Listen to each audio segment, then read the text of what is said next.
Beberapa percaya lucid dream itu bukan sekedar trik pikiran ya, tapi bukti bahwa kesadaran kita tidak sepenuhnya terikat pada dunia fisik.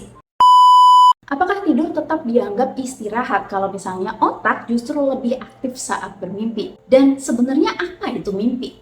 Jika memang mimpi hanyalah aktivitas acak dalam otak, mengapa kadang mimpi itu begitu akurat sampai bisa menjadi sebuah kenyataan?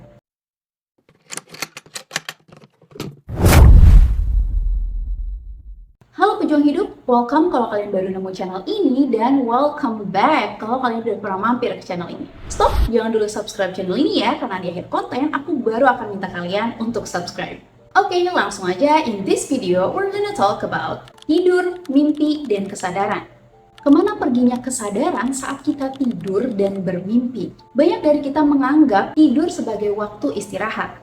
Tapi nyatanya nih, otak itu tidak pernah benar-benar istirahat. Ketika kita tidur, otak itu masuk ke dalam beberapa fase ya, yaitu fase NREM atau non-rapid eye movement, yang artinya adalah tidur tanpa gerak mata cepat, dan fase REM, rapid eye movement, di mana tidur dengan gerak mata cepat gitu. Pada fase NREM atau non-REM, kita itu akan mengalami tahap paling dalam saat tidur yang disebut deep sleep. Di sini otak kita melambat, memperbaiki jaringan, dan memulihkan energi. Setelahnya nih, kita itu akan masuk ke dalam fase lain yang jauh lebih aneh, yaitu REM sleep, tidur dengan gerak mata cepat. Di fase ini, tubuh kita itu lumpuh, tapi otak kita menjadi sangat aktif. Beberapa bagian otak seperti misalnya amigdala dan visual cortex yang identik dengan visual serta emosi mengalami peningkatan aktivitas. Seolah-olah kita itu sedang hidup dalam kenyataan alternatif gitu loh. Sementara bagian prefrontal cortex yang bertanggung jawab dalam logika dan pengambilan keputusan justru malah mengalami penurunan drastis. Saat inilah fase di mana mimpi-mimpi tercipta. Lalu pertanyaannya adalah, kalau misalnya otak justru aktif saat bermimpi, bagaimana mungkin tidur dianggap sebagai istirahat? Nah, jawabannya itu, istirahatnya otak itu berbeda ya dengan definisi istirahat yang kita pahami gitu loh. Otak itu bukan istirahat terus diem tanpa aktivitas ya, tapi otak ganti mode dari fokus eksternal menjadi fokus internal. Artinya kesadaran kita itu nggak mati, dia hanya bergeser ke tingkat kesadaran yang berbeda. Ada senyawa psikedelik yang bernama DMT atau dimethyltryptamine. Zat ini dikenal bisa menciptakan penglihatan yang sangat aneh dan terasa seperti dunia lain.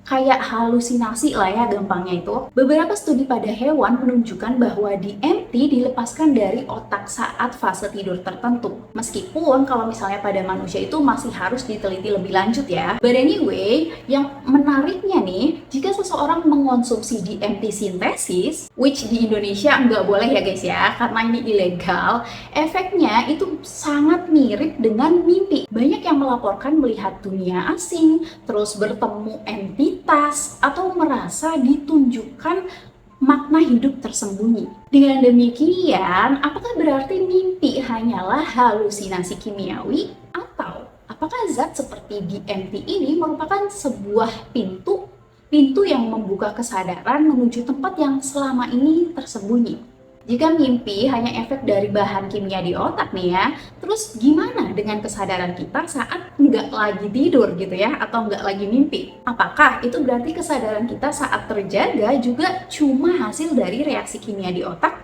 Terus realita mana yang benar-benar nyata? Kalau menurut kalian sendiri gimana pejuang hidup? Coba komen di bawah ya pendapat kamu.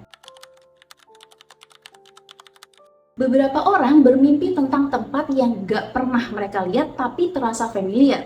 Ada juga yang selalu kembali ke mimpi yang sama. Jadi udah kayak kehidupan kedua gitu loh ya. Nah, fisikawan kuantum punya teori yang selalu menarik nih untuk dibahas ya menurut aku, yaitu multiverse. Ada kemungkinan bahwa realitas memiliki cabang tak terbatas. Dan mungkin kesadaran kita bisa melompat ke versi lain saat tubuh tertidur.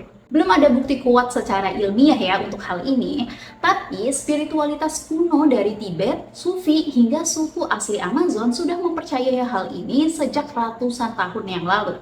Bahwa saat tidur, jiwa atau kesadaran melancong ke tempat lain. Bahkan Jalaluddin Rumi itu pernah menyebutkan tidur sebagai pintu menuju dimensi yang tersembunyi. Gimana nih? Apakah kalian percaya pejuang hidup? Lucid dreaming membuktikan satu hal yang luar biasa ya, bahwa kesadaran saat kita terjaga bisa tetap hidup kok dalam kondisi tidur, dan bahkan kita bisa punya kesadaran untuk mengendalikan mimpi. Lucid dream membuktikan bahwa saat tidur, otak itu masih cukup sadar untuk mengambil keputusan. Penelitian menunjukkan lucid dream mengaktifkan prefrontal cortex, bagian otak untuk logika dan kesadaran diri. Jika mimpi adalah aktivitas acak, kenapa kita diberi kemampuan untuk menyadarinya dan mengendalikannya? Beberapa percaya lucid dream itu bukan sekedar trik pikiran ya, tapi bukti bahwa kesadaran kita tidak sepenuhnya terikat pada dunia fisik. Sekali lagi, lucid dream itu bukan omong kosong ya, atau kayak kepercayaan semata gitu loh. Dia itu adalah kondisi kesadaran unik yang telah terbukti secara eksperimen melalui EEG, fMRI, dan laporan subjektif yang konsisten. Bahkan saat kamu tidur, otakmu itu bisa tetap sadar loh, dan itu membuka banyak pertanyaan tentang siapa sih kita sebenarnya saat dunia fisik tak lagi kita rasakan. Banyak orang pernah mengalami terbangun tapi nggak bisa bergerak gitu ya, sambil merasakan kehadiran sesuatu di ruangan tersebut, di ruangan tempat mereka tidur. Atau kalau orang Indonesia itu mengenalnya sebagai ketindihan gitu ya. Yang menarik, pengalaman ini dilaporkan oleh orang dari berbagai budaya, dan mereka menggambarkan hal yang sama. Seperti misalnya bayangan hitam, tekanan di dada, perasaan sedang diawasi gitu ya. Nah, kenapa sih orang yang nggak saling kenal itu mengalami hal yang mirip? Secara ilmiah, ini dijelaskan sebagai otak sudah bangun, tapi tubuh masih dalam mode REM atau Rapid Eye Movement. Saat tidur mencapai fase Rapid Eye Movement, otak itu sangat aktif kan ya, seperti tadi dijelaskan. Dan di fase itulah bisa terjadi mimpi. Nah, tapi otak itu mengirimkan sinyal juga untuk mematikan aktivitas otot tubuh. Ini disebut REM atonia atau Rapid Eye Movement Atonia. Tujuannya apa? Tujuannya itu agar tubuh tidak bergerak mengikuti mimpi. Nah, sleep paralysis terjadi saat otak bangun lebih cepat daripada tubuh. Kesadaranmu kembali aktif tapi tubuh itu masih dalam kondisi mati gitu ya, karena REM atonia belum selesai. Kita pasti pernah deh merasa berada dalam mimpi yang sangat panjang, berjam-jam gitu ya. Padahal kita itu baru tidur mungkin sekitar 20 menitan. Nah, ini tuh bukan ilusi biasa ya. Penelitian menunjukkan bahwa otak memproses waktu secara berbeda saat REM sleep. Lucid dreamers, orang yang sadar sedang bermimpi ya, pernah melakukan percobaan. Mereka itu menghitung detik dalam mimpi, lalu membandingkannya setelah mereka bangun. Hasilnya, waktu dalam mimpi bisa melambat, bahkan memanjang, seolah kesadaran masuk ke dimensi waktu yang tidak sama dengan realitas yang kita kenal gitu ya. Kesimpulannya, jadi kemana sih kesadaranmu pergi saat kamu tidur?